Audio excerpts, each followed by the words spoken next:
Ya, ada tidak kedamaian tadi itu yang dikatakan? Tadi kan katanya kalau Mas Doli oke setuju, tapi katanya ada pihak-pihak lain tidak setuju. Siapa itu yang Ya, tidak makanya saya kira dari dalam setiap kesempatan kita selalu ya ingin membangun kesadaran kepada seluruh stakeholder partai bahwa partai kita ini dalam keadaan yang sangat serius gitu loh, terancam apa namanya tidak mempunyai legitimasi atau dukungan publik gitu ya. Pertama, orang sudah jenuh dengan konflik yang sudah hampir setahun ini ya, seolah-olah kayaknya tidak ada urusan lain selain urusin konflik dalam partai ini kan seperti itu. Nah yang kedua, dalam event-event politik juga kita selalu jadi ketinggalan ya. Orang bisa partai lain bisa konsolidasi, kita nggak pernah konsolidasi.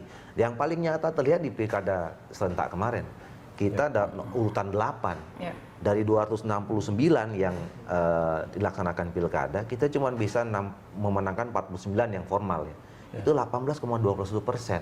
Nah kalau itu dibandingkan pemilu nanti di tahun 2019, kursinya berapa? 18,25. Itu kan jadi partai yang dulu partai yang dikatakan orang besar, apa namanya, berpengalaman macam-macam, itu udah di partai kecil gitu. Nah kami ini ya nggak mau gitu ya, teman-teman muda yang apa namanya sekarang berada di partai ini, ya jangan dong pada saat kita nanti ini. Nah oleh karena itu kita nggak usah lagi lah membicarakan si A, si B, si C. Saya kira yang harus kita bangun sama-sama DPD 1, DPD 2, senior-senior kami, ya abang-abang kami semua.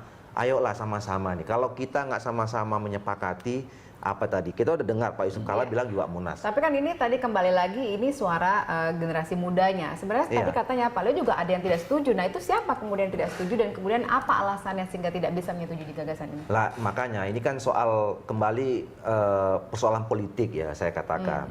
Nah jadi kalau namanya politik itu ya apa saja termasuk soal hukum juga bisa dipolitisasi. Nah munculnya suara-suara yang tadi ingin kembali tidak munas ya, menegaskan bahwa Bali yang paling sah itu kan tafsir terhadap pencabutan SK Ancol.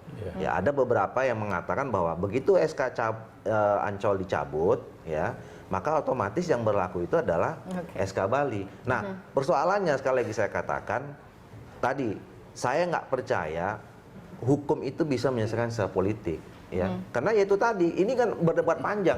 Nanti kalau diserahkan lagi ke misalnya jalur yang MA ini, berdebat lagi, entah kapan lagi kita selesai. Padahal sebentar lagi, 2017 Februari sudah pilkada serentak lagi.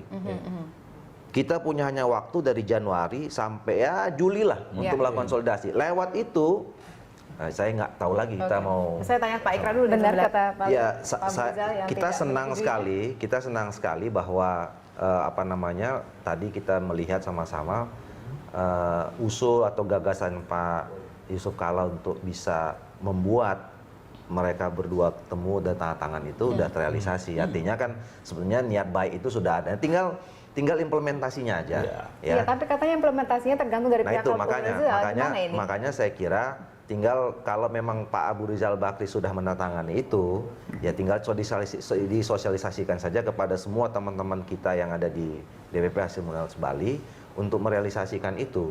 Nah, tinggal kita cari cara yang paling tepat, yang paling mendekati alas hukum dan organisasi kita. Misalnya tadi Pak Prof Ikrar mengatakan, apakah Mahkamah Partai itu mempunyai dasar yang tegas di dalam ADRT? Ya memang tidak ada di dalam anggaran dasar kita. Tapi seperti yang saya katakan tadi, kalau kita bicara tentang legal standing, ya sekarang DPP udah nggak ada lagi. Yang punya itu menurut kami sementara ini atas kajian kami itu adalah Mahkamah Partai. Mungkin ini pintu masuk ya nanti bisa berbagai hal yang kita cari caranya. Misalnya tadi ada yang mengusulkan sudahlah sementara ini dibentuk saja apa namanya sebuah tim atau kepengurusan segala macam. Menghadapi pilkada kemarin begitu khusus. Apakah itu melibatkan senior, mantan-mantan ketua umum atau cukup dari perwakilan sebelah sini dengan sebelah sini gitu. Kemudian nanti misalnya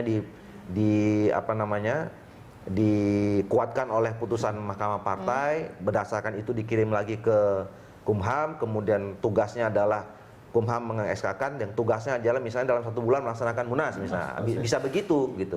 Nah, itu semua bisa terjadi kalau semua pihak ini mempunyai kesadaran yang sama bahwa Munas lah satu-satunya